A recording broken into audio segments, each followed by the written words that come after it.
Thank you all for coming. This is session 15 of 16 for the Delaware Economic Summit, day 4. This is our political panel, strategically placed to follow the governor. So you guys can expand on maybe some of the things that he talked about or kind of go off in a different direction. We've invited Jonathan Starkey from the News Journal, who covers things in the government, to be our guest moderator today. So help me. I will allow you to introduce everyone else, but Jonathan Starkey in our political panel. So I appreciate the invite. This time of year I spend most of my time chasing these guys around Legislative Hall. They're not in session on Friday, so it's particularly a treat for me to kind of get to grill them here on Friday. So I'll do quick. So it's a Tuesday. So just as a quick introductions, Representative Quinn Johnson on the end represents Horses of Middletown, Townsend, Clayton State House, first elected in 2008. He is co-chair of the Joint Bond Bill Committee, right, the capital budget for the General Assembly, and all small business owners here, right? So Correct. you own Tender Loving Care, Child Care Centers with your wife Julie since 1994. Right. In the middle is Representative Mike Ramone, ran for office in 2008, represents Pipe Creek, Middle Run, Bushes in Garrison County, and currently owns Delaware Swim and Fitness, Aquatic Management Systems, and Ramone's Landscape and BC Communities. And Representative Bryon, former aide to then Governor Tom Carter in the 90s, worked at Delaware Department of Transportation before going out to the private sector to real estate investment and construction business. You were elected in 2007 to the State House. You're founding member of the Small Business Caucus and chair of the House Economic Development Committee. I think we're all members of the Small Business Caucus. Is that right? Okay. So so plan is I'll ask a couple questions and just to get it started. There's some things that have been kind of hot in Legislative Hall, kind of none more I think than the governor's proposal for these gas tax 10 cents to fund. You're going to go right at that. I apologize for that, but I figured we could get the conversation started. So he proposed just basics of the proposal: 10 cents on Delaware's per gallon gas tax to fund road, bridge improvements, transportation upgrades. Start with Representative Johnson, since you co-chair the bond bill. Where are you on that? Is this a good idea? He says it would help create jobs, make us competitive with surrounding states. Well, there's 2 points to also add to that in regards to the aspect of looking at it for a jobs point of view, that certainly is important. But there's also the annual budget point of view, which in essence, he's taken $40 million that we would normally have to spend on roads out of our normal process to be able to balance the operating budget. So there's 2 issues at hand. We're trying to get back what we've had in spending as well as create new jobs. From a business standpoint, with everything else that has occurred, certainly have the concern of what it's going to do to increase costs for businesses, not just in our everyday, but even our cost of goods certainly would go up. But there's no doubt, being from the Middletown area, I've seen firsthand what infrastructure does to growth and job growth. And many of the things that we have down there have been because the town itself had the foresight to say, we need to basically build it, meaning the roads, the infrastructure, the sewer, and they will come.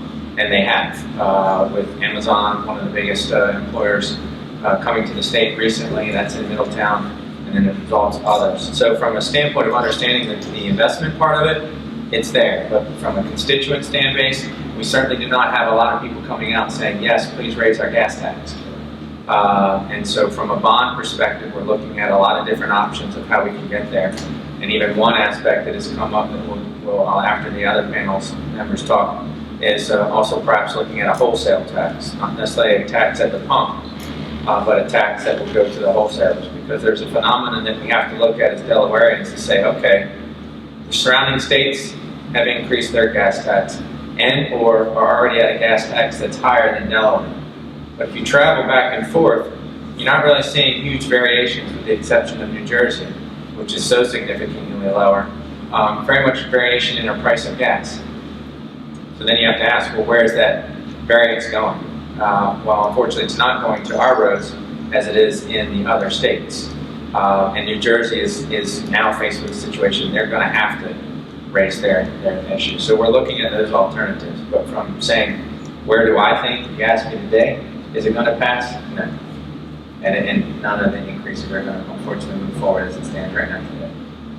Well, considering that, Representative Ramone, what do you think? What do you think should be done? I mean, do you think these are necessary investments to make? I mean, is there an alternative you guys think can get done? No, I think there's an ebb and flow to this. First of all, the function of the Transportation Trust Fund is one of the most brilliant initiatives they came up with when it ran untouched. And what it basically is, for those of you who don't know, is there is a gas tax currently in the state of 25 cents a gallon, I guess, right? For 23 cents a gallon for everyone already. And that money goes into the Transportation Trust Fund along with the tolls. That's basically where most of the funding comes from, and therefore, the theory is the more cars on the road, the more they're going to be wear and tear, the more infrastructure reinforcement you need, because if more people move in, there's more cars, and it all worked. Back in the Castle era and continued through the next few governors, we started taking the fixed cost of DelDOT and moving those expenses of paying all that labor of DelDOT and started subsidizing that with the Transportation Trust Fund. That was the beginning of the stress on the Transportation Trust Fund being able to continue to function as it's supposed to. We have a trust fund that works, and the way it's set up to be funded also works. So I don't believe we need to increase any gas tax to have the Transportation Trust Fund work properly. I think we should move the DelDOT expenses, at least 80% of them, back into the general fund where they belong. That creates another problem in the general fund, but as a businessman, you're all business people. You put your expenses where they belong, and you find that if you get income to offset them, that's the way you do it. You don't move an expense from one category because it can't fund it to another category. That's disingenuous. That doesn't work. So we need to first put the Transportation Trust Fund as it was, and it will function properly. Also, as Representative Johnson said, is we're stealing, bad word, but moving $40 million already from the trust fund into the general fund to balance it. If our general fund isn't balancing, let's have a conversation about what we need to do to balance. All the Republicans can yell, oh, lower spending, and the Democrats can say, raise a tax, and we'll come up with something in the middle, and we'll fix our general fund. But the Transportation Trust Fund, in my opinion, isn't the problem, and the 10% tax gas isn't the correct answer. I think that's a good kind of microcosm of what we've seen in Dover, where people haven't found much common ground on this. So if, say it doesn't happen, do we lose out on economic growth, jobs? I'm sure if there was no agreement by June 30th. By June 30th, no, I don't think we're going to lose out on that growth, because we're not going to be in a position to immediately turn around the types of projects that the governor is dangling out in front of us as things that he's going to do, or in some ways threatening that he's not going to do. I mean, if you guys don't, this money. right, if you don't pass it by June 30th, what it has done, though, and Representative Johnson was good to start to describe it, is it's got a lot of people who are not comfortable. That maybe the governor's a smart man. Maybe this is part of his initiative of coming out at 10 cents. He's got a lot of other people like Quinn and Mike working on other solutions. So we don't just say to our colleagues, whether they be in the administration or in the General Assembly, just know we will, in most cases, try to work together to work towards a goal. And I guess the important thing there is, whether it's the administration or whether it's any caucus in the General Assembly, we all agree and know how important infrastructure and improvements are. There are a number of issues in addition to the meteor ones that we talked about, but they're important to this discussion in terms of whether something like this is going to pass. There's been a fair amount of coverage in some of the media about legislators not wanting to do this because it's election year. Then, I can look you in the eyes and say, yeah, there's an element of that, but I don't think that is really, I think that's disingenuous to the real issues that many, at least in my caucus, have on this subject. And some of those things are, when we're talking about the creation of jobs, these larger projects that we're talking about, Delaware companies get portions of that, but the bulk of those jobs go to Ohio, New Jersey, Georgia, and Florida. So we need to be honest about that we're going to raise taxes on Delawareans to pay, you know, somebody from Ohio. That's something that I think we really need to be honest about. Now, we still get, the one reason I think all of us in this room agree infrastructure is important is that's an investment that we get to keep. You know, so there's a value, there's a real value there. I think when we're talking about creation of jobs, we have to dig down to that next level and say, who are we creating jobs for? So another topic, minimum wage. The General Assembly voted on minimum wage earlier this session, up to $8.25 from $7.25 next year. Representative Ramone, you proposed a training wage on the House floor. It did not get taken up. But can you explain what you did there and what you think the impact will be in higher minimum wage? Yeah, I think there was two issues with the minimum wage bill. The first one was, as a guy who owned a lot of flower shops and a fitness center, a lot of people who make minimum wage joined my fitness centers or bought my flowers or whatever. So I think a reasonable minimum wage is just and appropriate. I think the problem, though, is when you surprise businesses can't build something into their budgets when you surprise them. My point was, I was very concerned that once you raise the minimum wage, what happens to businesses like me? This week we're hiring 150 lifeguards to fill up our 40 pools that we have to start Memorial Day. We might have hired 170 or 180, but because the minimum wage went up and all of our bidding was done, I only have so much money in the budget, so what do we have to do? We have to either hire less people or the people we do hire, give them less hours.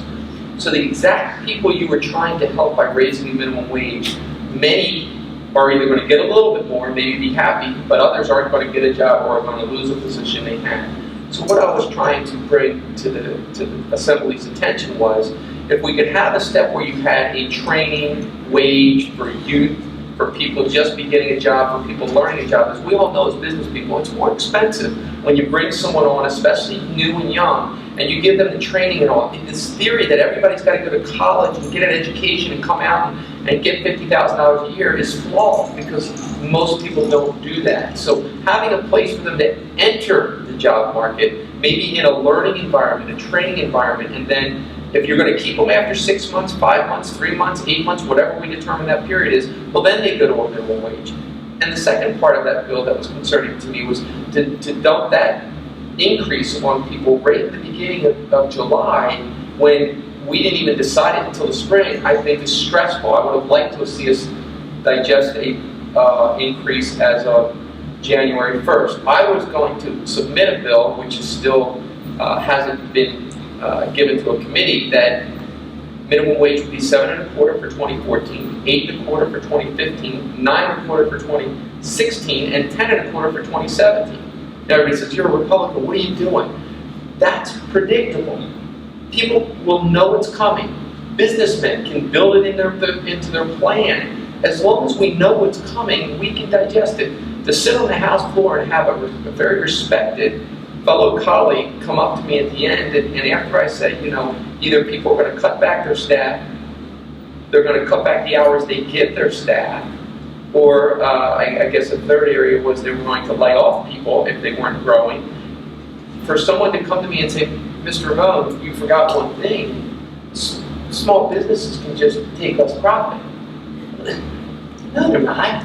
Businessmen aren't going to go into business to take less profit. They're in there to make a profit, but it needs to be a predictable environment. So my point was, I think a predictable path forward with a predictable increase of minimum wage, which gets us above the 10.25, number in 2017, or to the 10.25 number, I think was something that I would have loved us all to discuss, because I think it would have been much more acceptable than where we are now, but unfortunately we didn't have the opportunity to do it.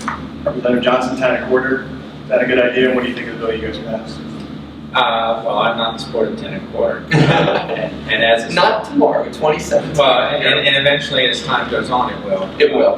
The issue in regards to my viewpoint in regards to the minimum wage was much what Representative Ramone talked about, in that it is definitely going to be an increased cost issue for any business doing business. And then in turn, what will happen with that cost? It will simply get passed down predominantly to the consumer that we technically just went to try to help. So in essence, it's an inflationary issue that happens to, in essence, did we really end up helping them? because of the margin of the income that they're receiving.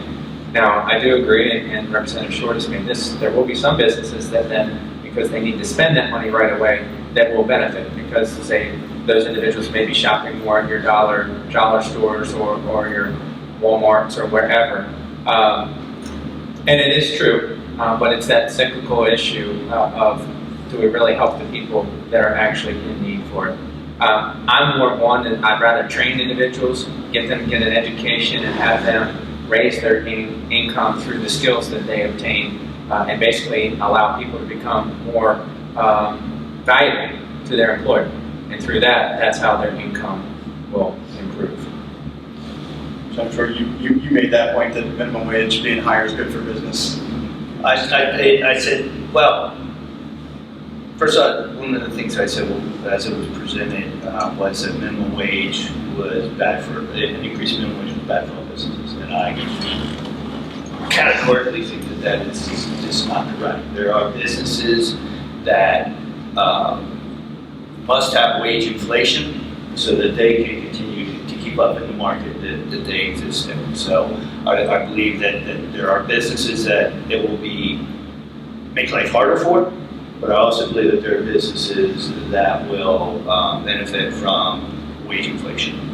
What I tried to work on, because I had actually twice before this past January, the minimum wage legislation increases had come before the committee that I chaired, and I voted against it both times before.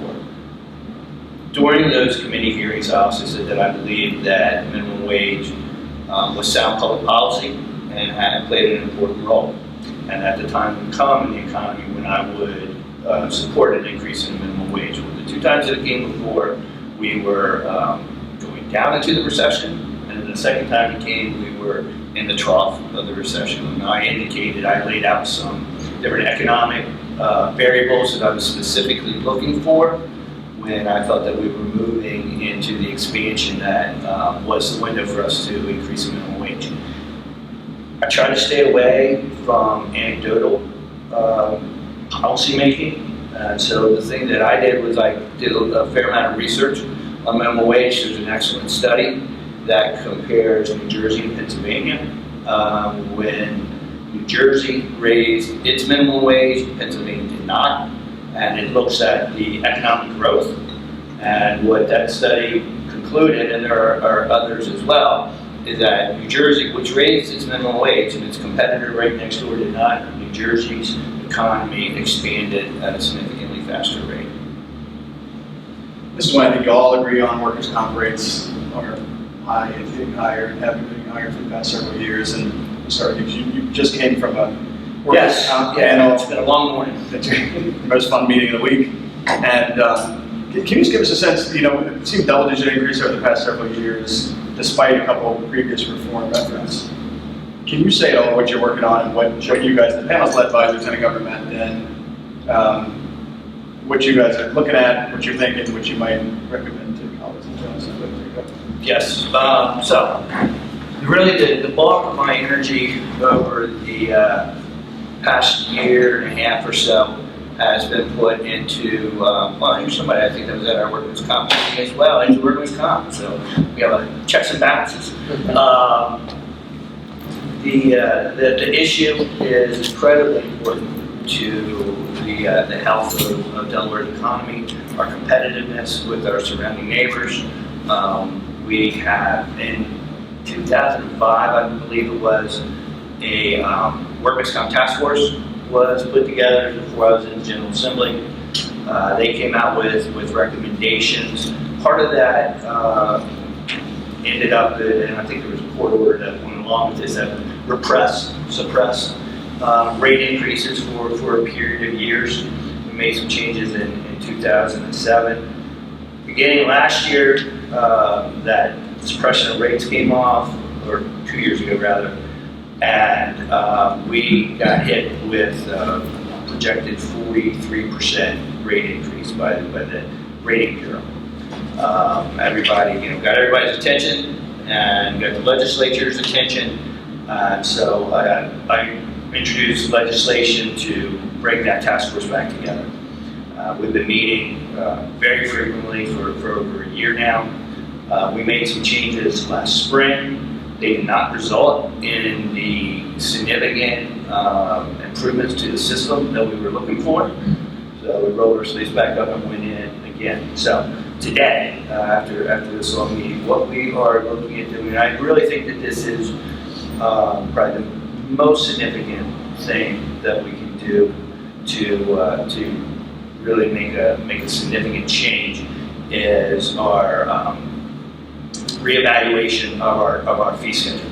What Delaware did previously in the 2005 to 2007 window has often been successful, got all Delaware's players together, and we created our own fee schedule. We had stuff all over the place. In this particular case, that sort of collaborative effort did not result in what Delaware needed. So what I wanted was for us to have an opportunity to see how we compared with other states, and I wanted that to become part of a benchmark for how we were doing.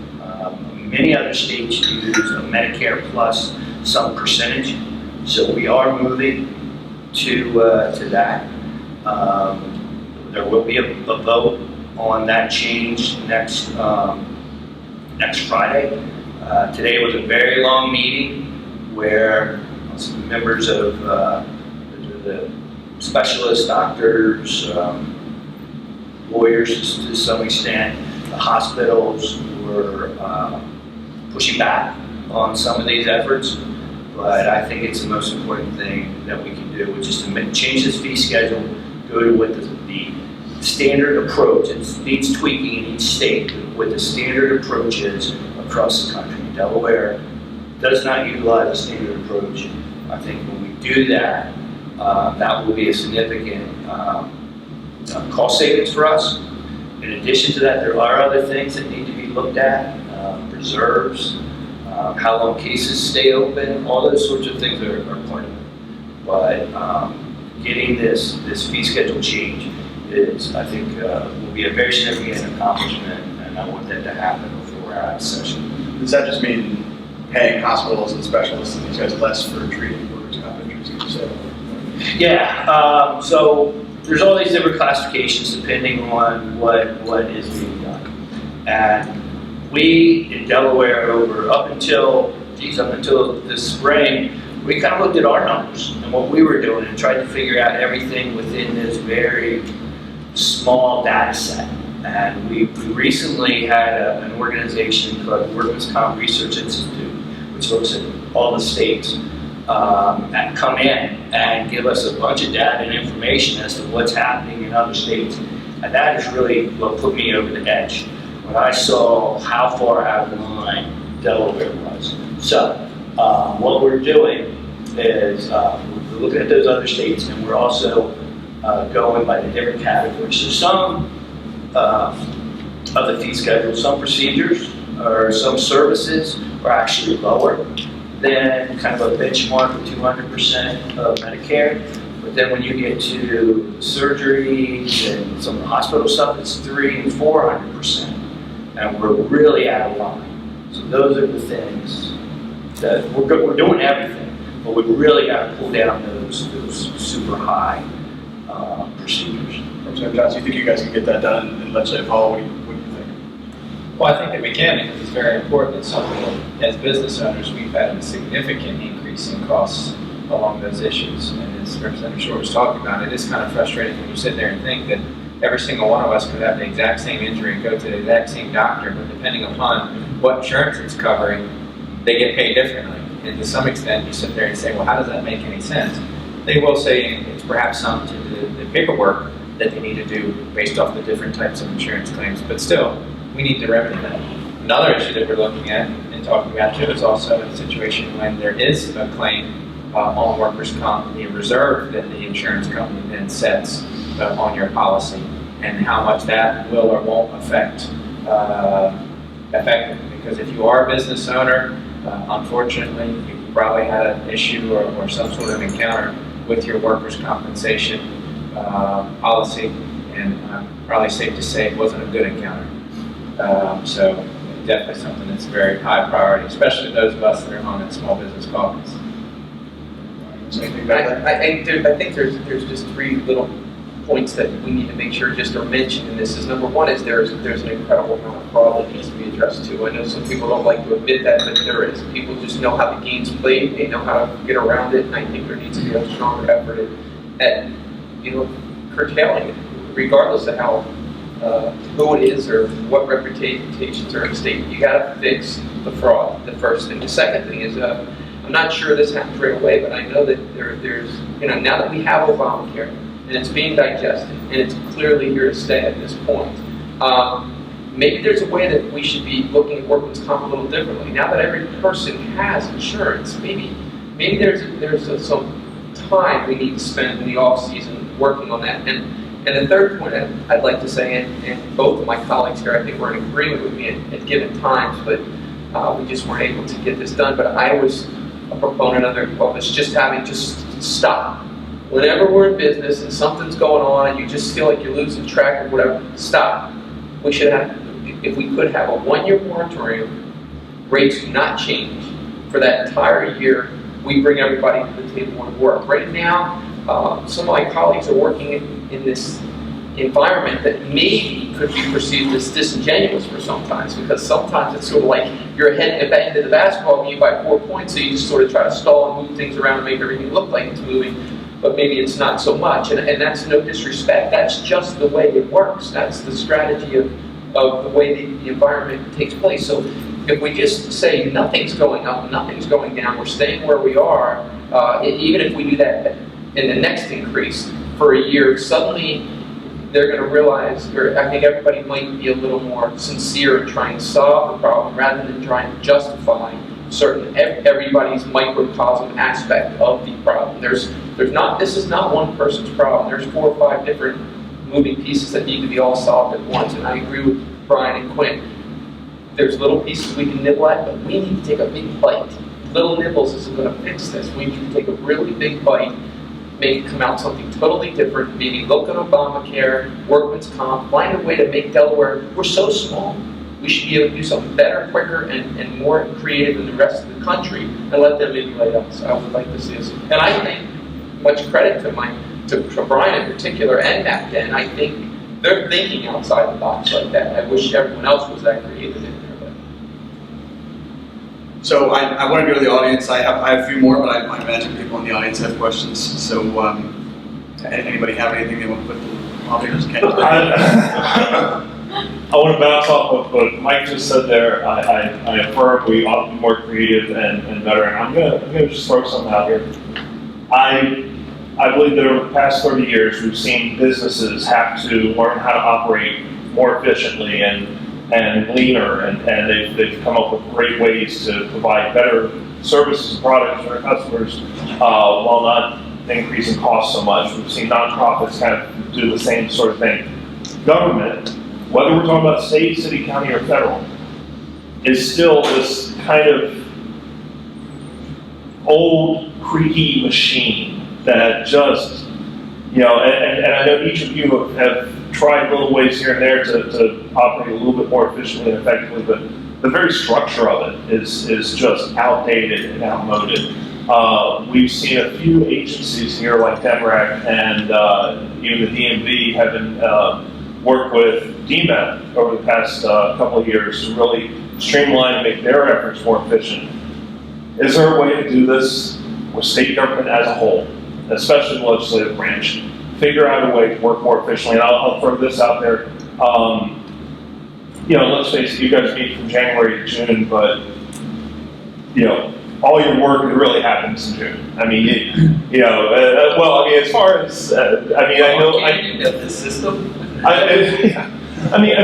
Is there a way to lessen the amount of time that you're spending in Dover really 62 members in General Assembly for a state that's 1/5 the population of the city of Philadelphia. I don't know. I'm talking about potential radical changes in just the shape and structure of state government to operate more efficiently. Go ahead. You go. Well, I'm going to tackle one thing first. We all sit there and you hear the statement about government should operate like a business. I agree that it should, but the problem is it will never. And the reason it will never is because of the fact that citizens want government to be open, they want a process, they want notices, and so decisions can't be made like that, like we can. We make decisions, and I guarantee as a business owner, I'm gonna make a wrong decision sometime tomorrow, next week, whatever. But I learn from it, make it, correct it, and move on. Government has to sit there, well, I've got to post a notice now that we're going to meet in 30 days to discuss this issue.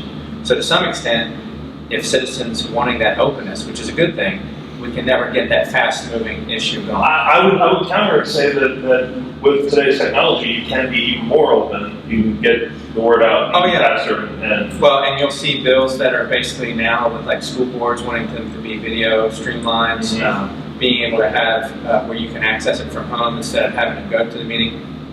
All those things are definitely happening. The other aspect, talking about efficiency, is I sit there and I've got some legislation I'm working on where I'll hear, well, one government computer can't talk to another government computer and all that type of stuff. Well, because government, because of the money issues, we're always last to invest in those types of infrastructure things, unlike a business that's going to sit there and say, I understand that this investment is going to make me more money tomorrow. Basically, government is just the opposite. They're sitting there saying, how can we scrounge up enough dollars with what we've got left over to now take care of this 15, 16, 17, 18-year-old computer system? And that's the nature of the beast. It's always going to be the case there because it's more of servicing the public. I know if the governor was here, he would say that we definitely streamlined and made things a bit more efficient as far as bringing down the size of government, how many positions there are today versus when he took office, how many vehicles we have. All those types of steps have definitely been taken to shrink government. But then on the flip side, when you sit there and talk about some of the federally mandated things, two biggest cost drivers that we have today are Medicare, Medicaid, and then actually our public education. Those two items, which we all would sit there and might debate about the Medicaid aspect, but public education, nobody's going to debate that we shouldn't do that. The requests for this coming year is twice as much as what it was the previous year for unit counts and teacher count. Significant costs that we basically have to pay for. And so those are issues that keep driving up our budget as to where it is today versus, like, there's not really a lot of new programs or things that we want to do that are new and different. If anything, there's a lot less that we have been doing because we're constantly cutting. Ever since I've been in office, I've never been in it except for the 1 year, which was a small surplus, and that went right to infrastructure. It's every other year it's been a cut. should have been there in the 90s. Yeah, well, it'd be nice. It'd have been a lot easier, that's for sure. Yeah. Representative Ramone, so the one recommendation to get rid of lawmakers, the 62 lawmakers, do you think is anybody in there maybe should cut their business? I'm going to approach it like I did when I was running to be elected. One of the biggest cruxes during my few campaigns that weren't successful and eventually that were was when they were expanding the county government to be twice the size and trying to use the justification. I agree with Ken. I do believe I think we get paid very well. I'm being honest. Now there's two types of legislators: what you have to do, and what the three people up here do. I mean, every one of us, and I'll say this unabashedly, work. There's two jobs that we took when we got elected: the Doveritis job of what we're doing and talking a lot about here, but our constituent service job. And quite frankly, to stay elected, you spend the more time you spend as constituent service, maybe guarantees you staying as their representative. So if you get sucked up too much on this side, you neglect that side, you're gone, and vice versa. So I would say, I think our legislative session could be abbreviated. I do believe we get paid well for what we do, but I do believe you get quality for what you pay for. But I always say this is sort of a joke that somebody at once brought up to me, and I'll go into the, if I were king. You know, if I were king, maybe we'd only have one police force. Maybe we'd only have 4 school districts. Maybe we'd only have less classrooms and more technology, educating our children from the best teachers in the world through technology. And maybe but I'm not king, and we don't have anybody who is a king. So in order to be able to be more like a business, we need a king. And so I say, just let me be king for a year. I can do it all in a year, and then they could kind of take a while to bring stuff. But that's not the way our system works, And I'm not implying that's me. Anybody could, they have an ideal environment that they see would work, and you could get there. You had that. If Ken was king for a year, you could do a lot and get it there and then let them gently move it away. But the value of it, not having someone be king, is nothing can ever get too screwed up too quickly, but nothing ever gets overly fixed too quickly. It's just more of a mellow kind of, as opposed to business, we might have a spike year and then a terrible year. And then, so having said that, I guess the two things Quinn brought up that I think both are very valid is most of our money spent on Medicaid and Medicare. Now, do I like Obamacare? No. It's no secret. I've said it to a million people. Would I like to see all that money be spent in Medicare and Medicaid and make it better? Which I think we have the most phenomenal Medicare and Medicaid systems anywhere. If we took all of our state money that we put into Obamacare and all the federal money that went into Obamacare and just addressed those two issues, we had something that was fixable and could have been remarkable. We took a change as in, if I were king. I don't think that worked out so well, so I don't think anyone ever being king is a good idea. Education. I think technology is going to transform education in the next 5 to 10 years in the most aggressive way that we've ever dreamed, because it's so costly to do it the way we're doing it. And technology will save enormous amounts of money. But don't forget, we're not just making children brilliant and expanding their brain. We're building human beings that are good people for society and athletics and health and fitness and all those other things. So I think some of the technology that you're talking about, you're always behind. It's always like a slinky. It gets way stretched out, and then suddenly it pops back up and catches up. Well, we're stretched, but I think we're going there. And the most important thing Quinn said, which I think is a travesty, businesses who don't invest in themselves don't stay in business. And our government does not do a good job, and correct me either of you, in investing in ourselves. That's right, that's exactly the point. We're looking at an old, outdated model and system that needs to be, and I'm willing to, I'll say this as a Delaware taxpayer, I am willing to see the investment made to create something that is more efficient and more effective and streamlined. To have the children that were there this week and some of the events where they were being honored, watch us have 9 people for 41 of us go to each one of us and hand us a piece of paper for a resolution, and then they go over to the Senate side and watch it again, and all the waste and all the, we're running like the 1900s. Yeah. That's easy stuff to fix with an investment in technology. Every single desk should have a little, flip up top. Some of the guys don't like it. Well, then learn how to use it or get another job. Instead We of actually already have that. I know, but we don't all use it. But we use it. So the technology is there. Agreed. We just need to leap into it.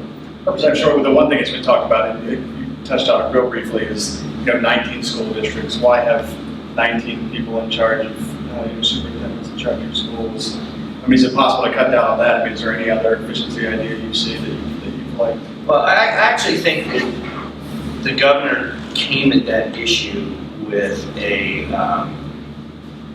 pretty sophisticated approach, which was to drive the cost savings in the back office and stuff. The reality of the 19 school districts is everybody wants their school district, and they want it. They want that close government, right? My understanding of the history of Newcastle County school districts is we used to have a whole bunch of school districts. I grew up in Maryland, Cecil County. We used to have a whole bunch of school districts. Then we went down to one school district, and nobody was happy with that, so we expanded out to where we are currently.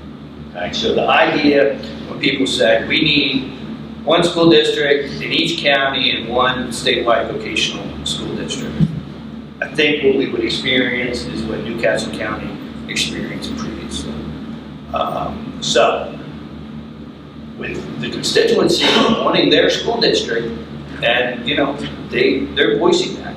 They'll also voice at the same time, and we're all familiar with this, that they want cost savings and reduced salary or reduced expenditures in school systems, but they don't want it in their school system. That's the reality of politics. So I do think that the governor was smart when he tries to drive some of these back office types of things. There are significant savings, and some of the school districts are embracing that more than other school districts. But it's a drive that we have to keep keep pushing it. I don't think the reality of us significantly streamlining the number of school districts that we have in Delaware, I don't think that that's politically something that's Not to get into a debate, but I think, Bryon, I think you're absolutely right. When we had a lot of school districts, we went to one and then we re-expanded. The difference today is communication and technology. The enhancement of communication and technology through Facebook and texting and everything else has given people, like Quinn was saying, the possible environment where they can watch their school board meeting and maybe even have real-time dialogue during those meetings. The issue was parents wanted to have the ability to have influence. Now, having said that, so let's compromise. Maybe one's not right, but 19. So let's just look at Newcastle County. Yeah, Newcastle County has 5 traditional and 1 voc tech district, 6. Our population in Newcastle County is over 50% of the state. So we're going to have 6 downstate and 6 upstate. So we'll get Kent 3 and Sussex 3. I know.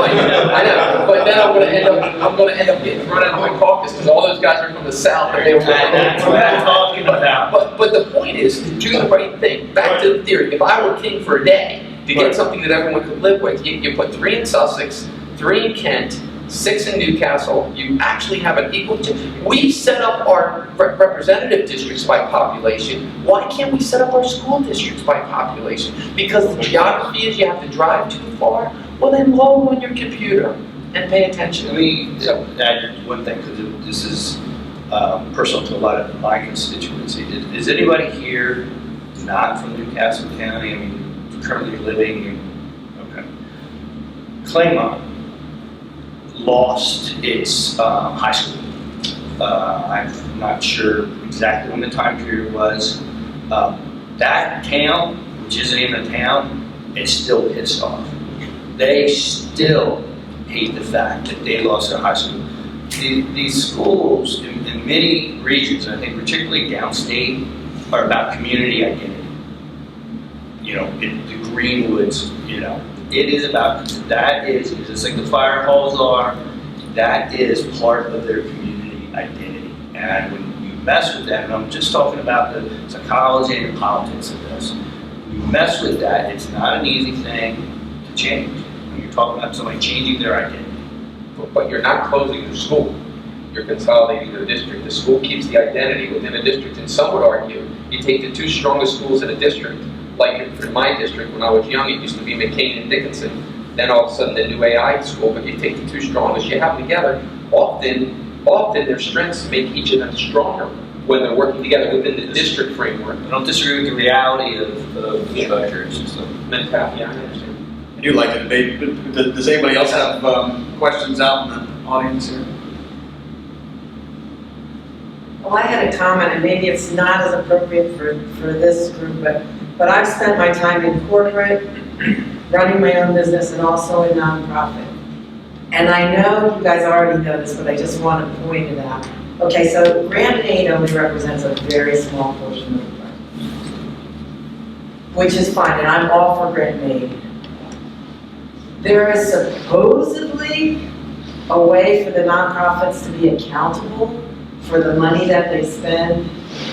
And you should know, if you don't already know, that that is like the most broken system that ever exists. In other words, when I was in nonprofit and I had to do my end of the year report, I could have written in that report, Mike Ramone is Hitler, I hate everybody who's from Pennsylvania, and nobody would have ever read it, would have ever checked to see if my money was spent the way it should have been. And while I'm a big fan of nonprofits and I'm a big fan of supporting them, I think the way the money is distributed right now and the fact that it's all lobbying, really, in reality, that's the way people are getting their money. I work for a nonprofit. Every year we got the exact same amount, no matter what we wrote or whatever. I just was saying, I think it's broken. I don't know if it can be fixed, but now with so many nonprofits competing for so few dollars, the accountability should come back in. The real accountability, not the fake. Right. Well, one thing in the theory behind grant aid is that these nonprofits are in essence performing services for the citizens of Delaware, where in turn the government would ultimately end up taking that responsibility. And in many times they can, talking about efficiencies, do it at a cost that's much cheaper than what the state can do. So from a theoretical standpoint, grant aid is an important process of helping the citizens throughout the state.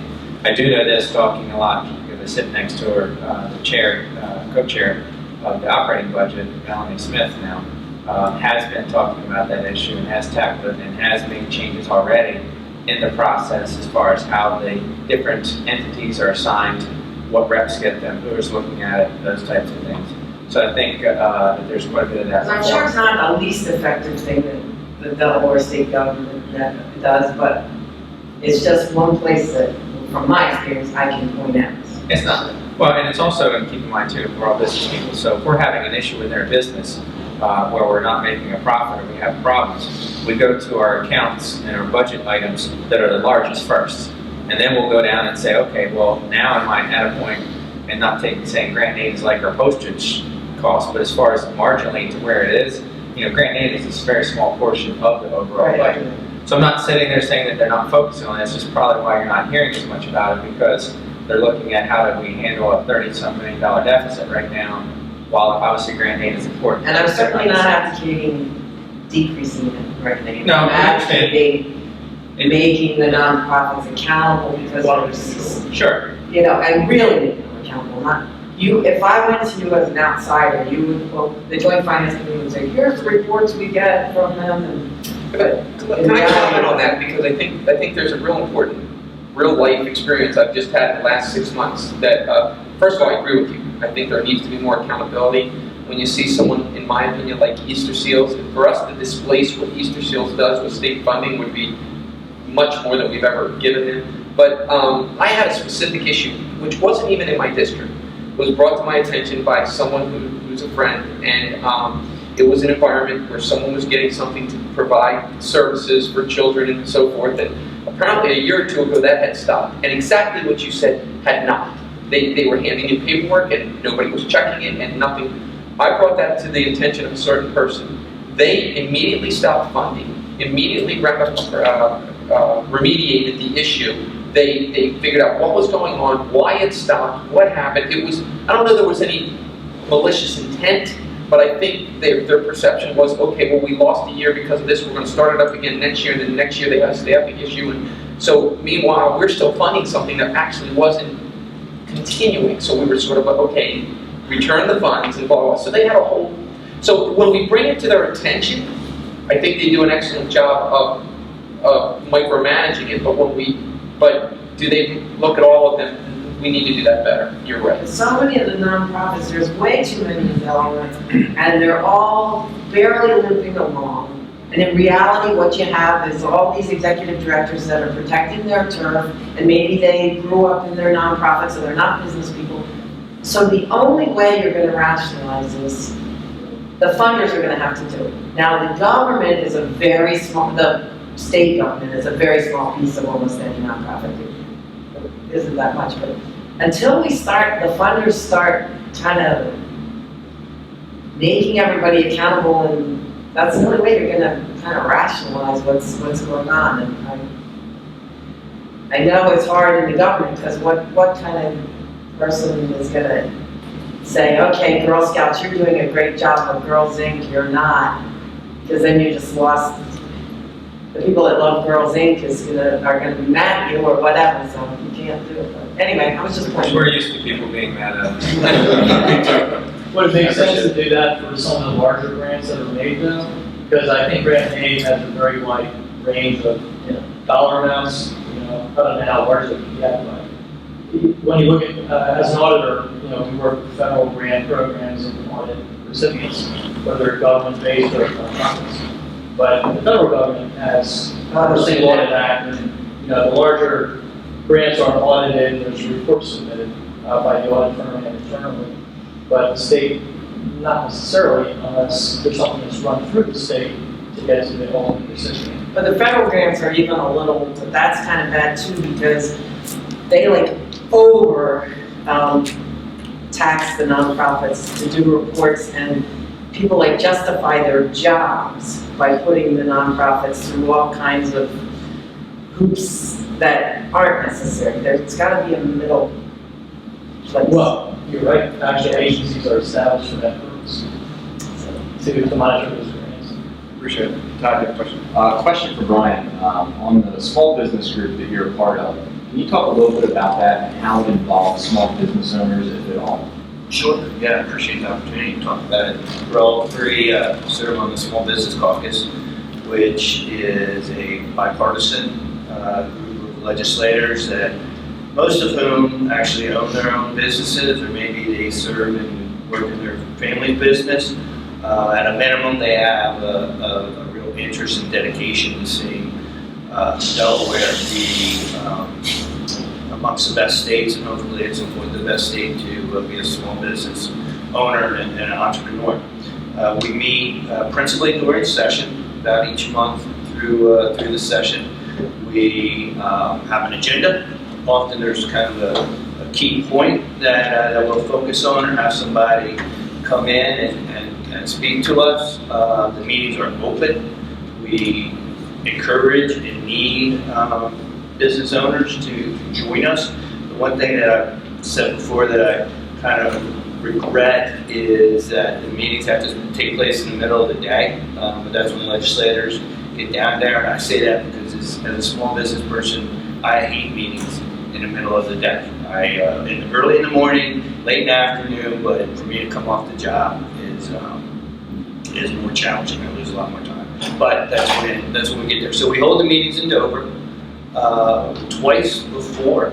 The Small Business Caucus is taking their show on the road, and we have held meetings in each of the three counties.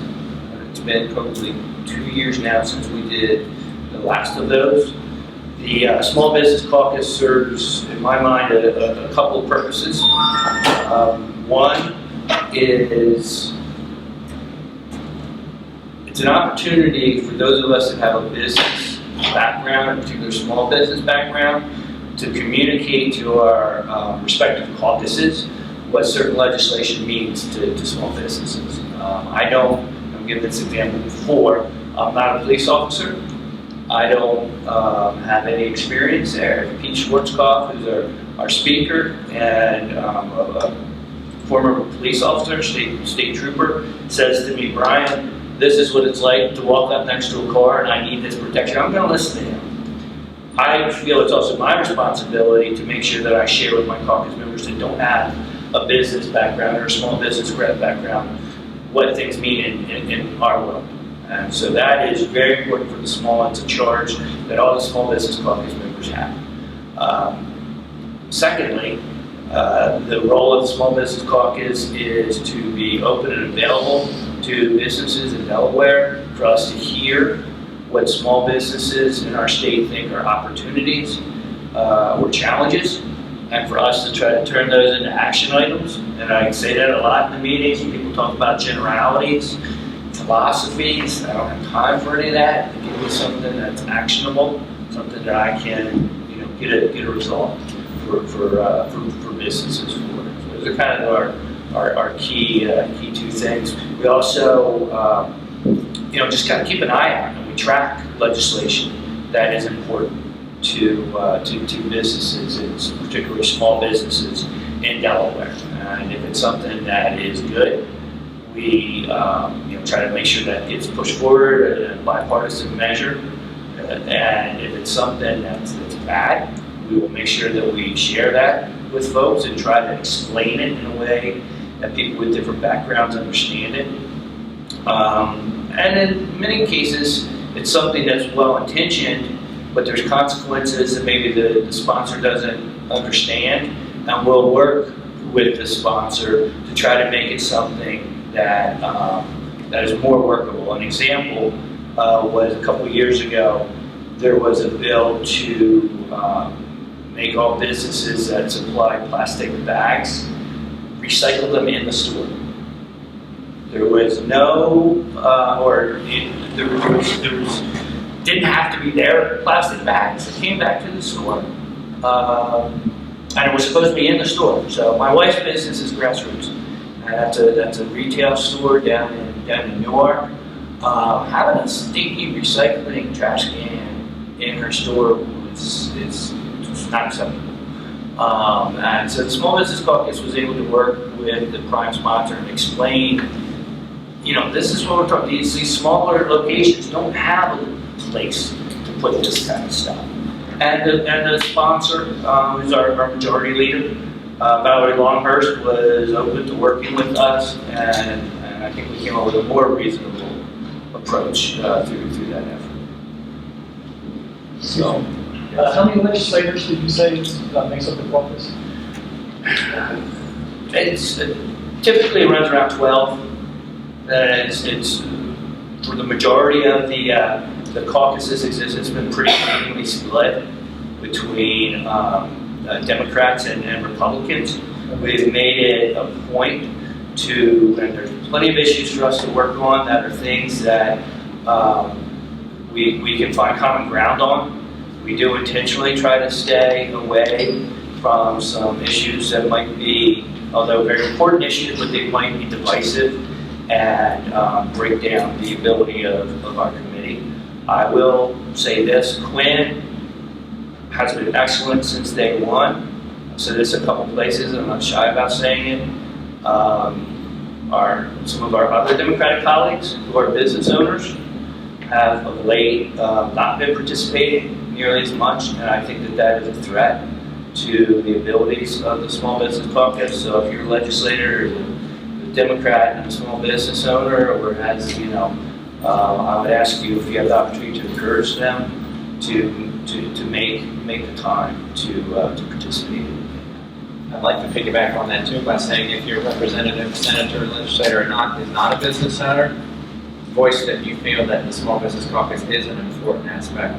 Because what Bryon mentioned earlier in regards to the expertise issue, oftentimes what I found before I even got involved and even now experiencing now, unfortunately, while they may have, and I'm not saying that this is Pete Schwartz, I was using an example of a police officer, they know they have that expertise, they also unfortunately think that they can also run a business when they can't, or that they know what it's like to run a business when they never have.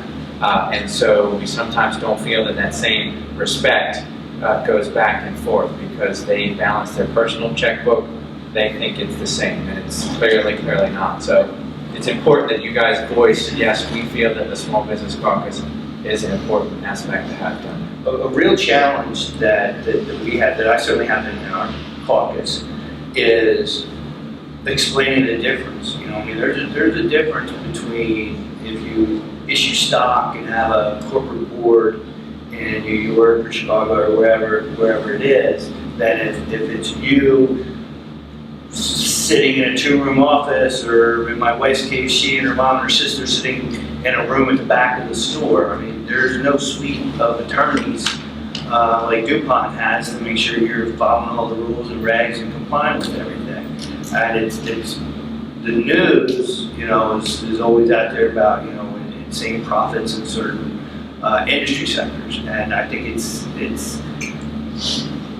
understandable that a lot of our colleagues and a lot of the general public think every business falls into that kind of category. But, obviously everybody in this room knows that that's not the case. And we spend a lot of time trying to explain that there are very real differences between being a small business owner and the corporations that are out there. Both valuable. I mean, we need those companies. They help us as small business owners, and they're an incredible help to our state. But there's a difference. Real quick, Todd, you did ask one simple question though in there was, everybody's welcome to go. I guess we have it out every month. And if you'd like, I think Bryon Short and Danny Short, both from each party, there's a email list. Yes. So if you want to be on that, just give me a bunch of emails and we'll get you with Stephanie and she can put you on the email list. So whenever they're having a meeting, you'll know what the topic is. And quite frankly, if you have a topic, like, guys, why are you talking about this? Tell Bryon or tell Danny and they'll send it out to everyone, and then before you know it, it gets enough legs that a lot of people will be there. So, and I think the one thing both of you always say, and neither of you said, is the biggest difference between the Small Business Caucus and everyone else is the Small Business Caucus are all the people who are used to having to be the ones who sign the bottom of the check. Everyone else are the ones who are used to signing the back of the check. And there's really a big difference. So, that's the simplest way to tell you the difference of what it is. I think we have time for one more question if anybody has it. This is kind of going back to us, our talk about education and government talked about a lot, and now the zero budget we talked about a lot. We have all these initiatives for all these kids, which is great, with, continuing their education. And I know that you guys are all probably aware that there's a huge prescription pill epidemic going on in Delaware right now, but it's now turned into a heroin epidemic. So are there initiatives in place in the public schools? Is there anything you can do about the private schools? Because I know that they can't really be regulated, but this is happening to everyone. It's happening to kids with a lot of money. It's happening to kids with not a lot of money. So is the government aware that this is happening? Like, are you guys making strides to try to fix this? I mean, it's really getting close to home for a lot of people and a lot of kids. I'm 24. I have an unsurmountable amount of friends in rehab, and it's just not a good thing. The challenge is actually talking about the money aspect. Is it's hard to believe, but heroin is cheaper than marijuana, and so that's the drug that then the kids are choosing to. Not to say that marijuana is a better choice, no drug's a better choice, but the issue is that those drugs are much more scarier, and even how they're making them and making them more potent. At least in Middletown, because we do have our own police force, there is a lot of discussion within that because they have seen that uptick too in the number of heroin arrests and confiscations. That there are programs that they're trying to, of course, do, and granted, that's probably something too that each individual, we talked about earlier, district is doing to help educate. There's not a state-funded program that is, say, being newly introduced to address it, other than the districts trying to make sure that the kids are understanding that this is not something you need to turn to, as well as the prescription drug program nationally is trying to get those campaigns out from, and they do have periodic, and more of the pharmacies do, take your old drugs in, kind of recycle them, basically, get rid of them, and just trying to make everybody aware, which we often don't think about. Don't leave that prescription. You've got a tooth pulled. You're given Percocet. You got 10 of them. You only use 3 of them. What you do with the other 7? They're just sitting there. And quickly they get into the teenagers' hands and they're out the door. Yeah, it strikes me that Delaware's a pretty small state. I mean, is there anything you can do in a coordinated way about the problem? There are actually a couple of things that that happen. One relates to a group that advises this workman's comp group, and we have actually moved to ban certain oxycodone pills in our state. And that's where I think to the great extent this heroin problem started.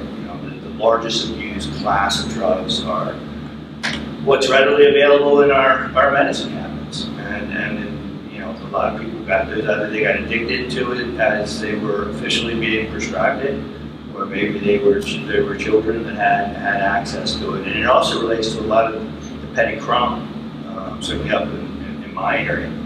And obviously, as you said, we're starting to crack down on that. We're starting to crack down on the doctors. We're starting to crack down on just how often that sort of medication is prescribed. And I think that's also partly driving the increase. We are making some successes to the heroin. One of the things that I think is really, really important that that we as a General Assembly did and the governor signed, I think it was last year, Senator Cloutier was a sponsor, Senator, no.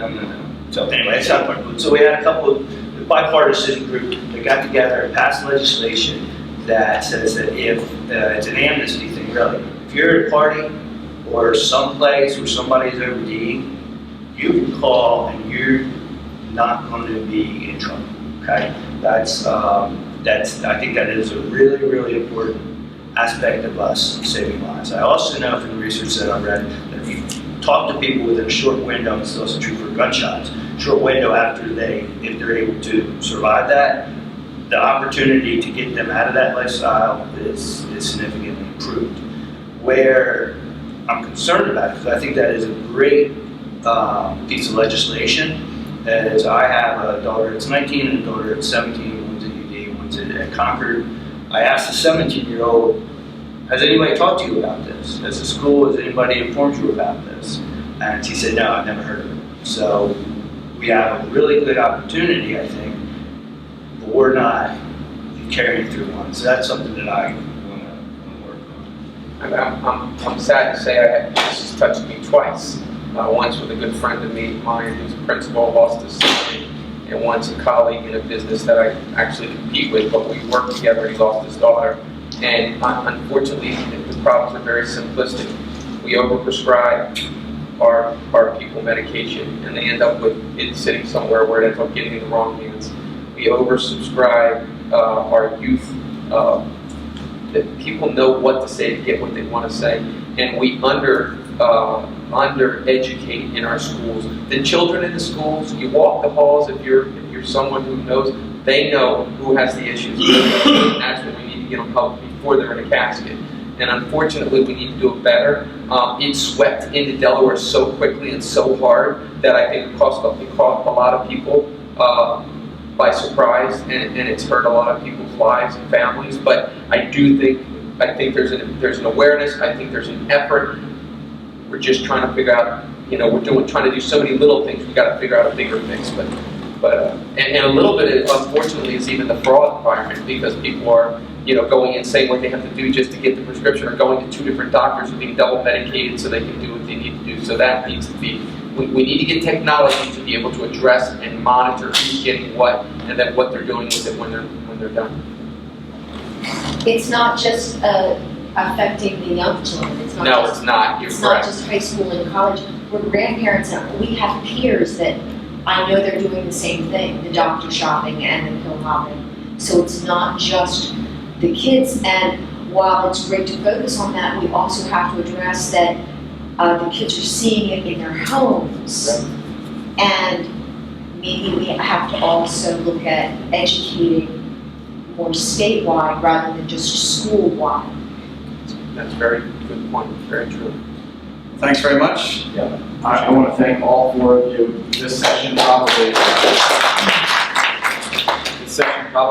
was one that I didn't expect it to be as deep as it was. I'm sure that you guys would prefer more softballs than what you got. That's what happens when you bring the news journal. We appreciate being asked. We appreciate your candidness. Thank you.